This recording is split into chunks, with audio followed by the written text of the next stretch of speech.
ቃለመጠይቄን የምጀምረው ከአንድ ንግግር ነው። በተለይ በበርካቶች ዘንድ የሚነገር አሁንም ድረስ የሚጠቀስ አንድ ንግግር አለ። ስንኖር ኢትዮጵያዊ ስንሞት ኢትዮጵያውያን የምትለዋ ንግግር ቫይራል የሆነች በርካቶች አሁንም ድረስ የሚጠቅሷት ናትና ትልቅ የሆነ ኃያል የሆነ ትርጉም እንዳለውም ጭምር እረዳለሁና ክቡር ጠቅላይ ሚኒስትር ኢትዮጵያዊነት ለርሱ ምንድነው? እጅግ በጣም ወሳኝ ጥያቄ ነው። የኢትዮጵያዊነት ምንነት ላይ ሳንግባባ ከዚያ ተቀጥሎ በሚወጡ ሀሳቦች ላይ መነጋገር ያስቸግራል። ኢትዮጵያዊነት ማን ነው? ኢትዮጵያዊስ ማን ነው? ለምንድን ነው ኢትዮጵያዊነት የሁላችን አሰባሳቢ ጥላ አድርገን የምንወስደው የሚለውን ነገር ሁሉም ሰው በእኩል ትርጉም ይገነዘበው እንደሆነ እርግጠኛ አይደለሁም። ለኔ ኢትዮጵያዊነት ኮመን ፌት ነው፣ የጋራ እጣ ፈንታ ነው። እንደ ግለሰብ ሳይሆን እንደ ሕዝብ የምንደርስበትን ማንኛውም ትልሞቻችን ልናሳካ የምንችለው በዚህ ግራንድ ማንነት ውስጥ እንደሆነ ነው የማምነው። ኢትዮጵያዊነት ሲባል ብሔራዊ ጥቅም፣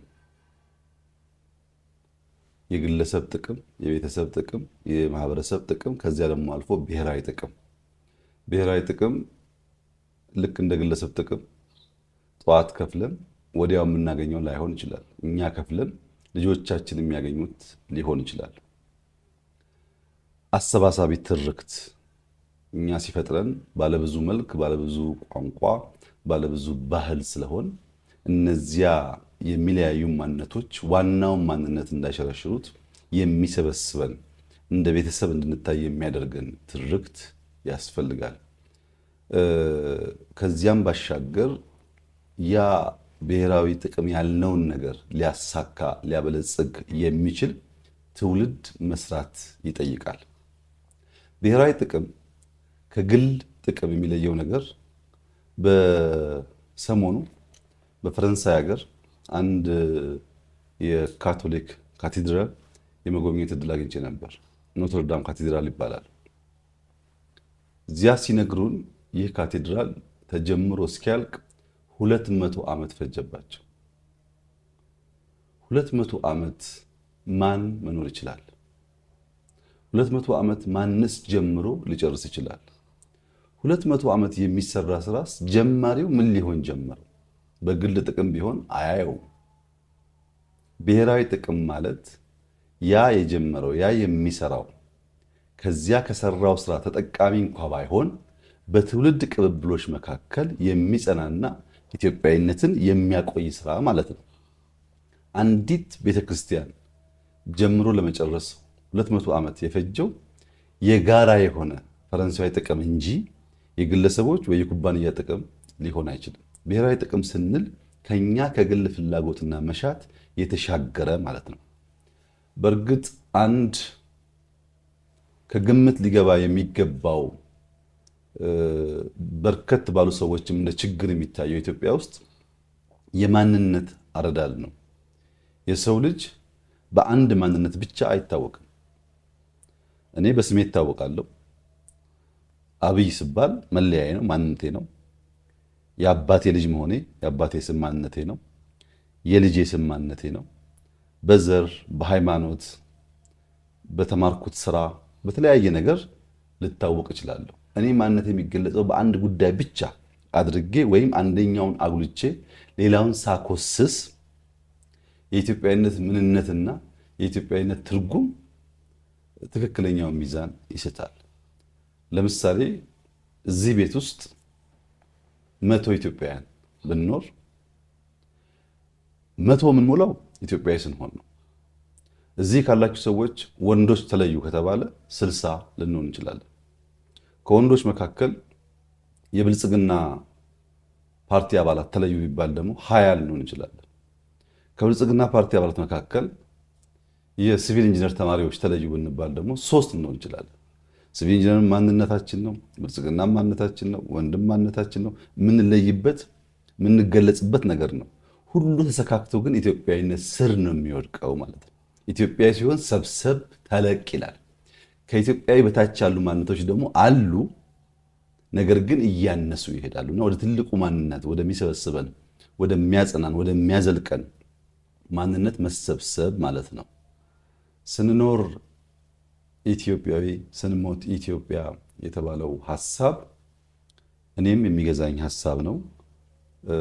ስኖር ኢትዮጵያዊ ሆኜ ለኢትዮጵያ ብሔራዊ ጥቅም ሰርቼ ለኢትዮጵያ ብሔራዊ ጥቅም ቆሜ ሳልፍም ኢትዮጵያ መሆን እመኛለሁ።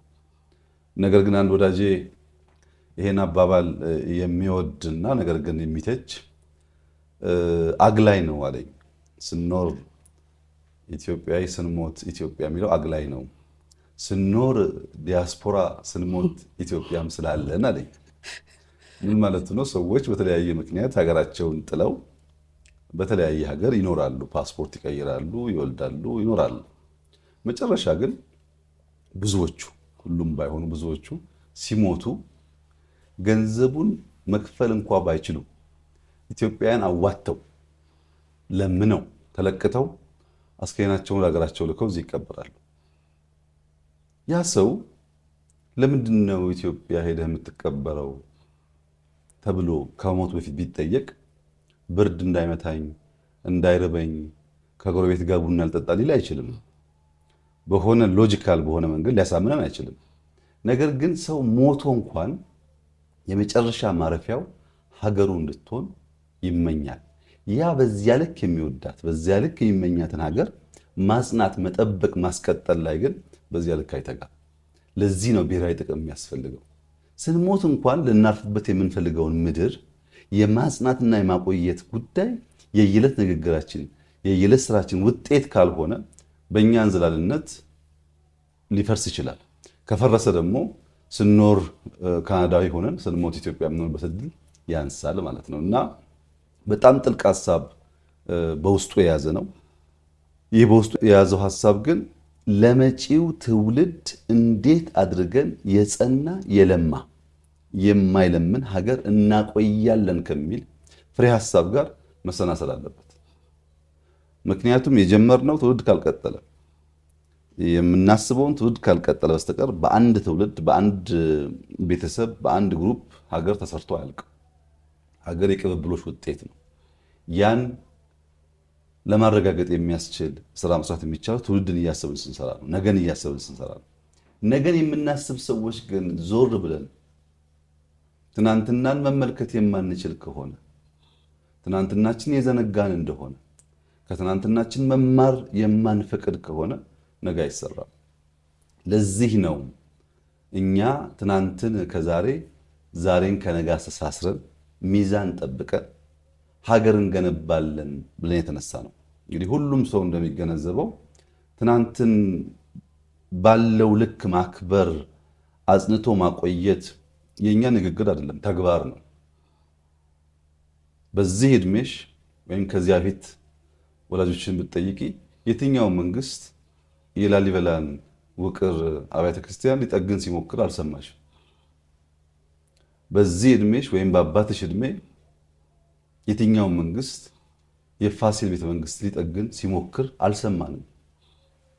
በኔም በአባቴም እድሜ የአባ ጅፋር ቤተ መንግስትን ሰው ሊጠግን ሲሞክር አልሰማንም። እዚህ ያለንበትን የሚኒሊክ ቤተ መንግስት የኃይለ ሥላሴን ቤተ መንግስት ሁሉ ቀርቶ የሉሲ መገኛ የሆነው የኢትዮጵያ ሙዚየም የሚባለው አንድ ለእናቱ ከተሰራ በኋላ ዞር ብሎ የሚያየው ባለመገኘቱ በውስጡ የያዘው ኮንቴንት በጣም ብርቅና ውድም ቢሆን ሰው ገብቶ ለመጎብኘት የሚያስችል ብቃት አልነበረም፣ አልተጠገነም፣ በተሰራበት ልክ አልተያዘም ወይም አላደገም። እነዚህን ትናንት አባቶቻችን የሰሯቸውን የጀመሯቸውን ነገሮች ለትውልድ እንዲሸጋገሩ ይሁነን ብለን አስበን የምንጠግንበት ምክንያት እንዲቆይ የምንፈልግበት ምክንያት ትናንትናችንን ማየት ካልቻል ነገ የሚባል ነገር የለም። ትናንትናን ብቻ በመጠገም ነገ አይሰራም። ለምሳሌ ዩኒቲን በመስራት ብሔራዊ ቤተ መንግስትን በመስራት ብቻ ነገ ሊሰራ አይችልም። መሀል ላይ ችግር አለ። መንገድ የሚያገናኝ የለም፣ ሳይንስ ሙዚየም የለም፣ ፍሬንድሺፕ የለም። ለዛሬ ደግሞ ያ ክፍተት መሙላት አለበት ማለት ዛሬ ሊሟላ የሚገባው ክፍተት ሲሟላ ትናንት መቆየት ሲችል ነገ ቁልጭ ብሎ የሚታይ ምን አይነት ነገር ለመድረስ እንደምንችል ማንም ሰው በቀላሉ ሊገምት ይችላልና ትናንትናን በወጉ ተገንዝበን በወጉ ተረድተን እሱን ጠግነን ለልጆቻችን መሻገር እንችል ስናደርግና በትናንትና ውስጥ የጎደሉትን ዛሬ ስንሞላ ነጋቸው ብሩህ የሆኑ ልጆች ይፈጠራሉ ማለት ነው።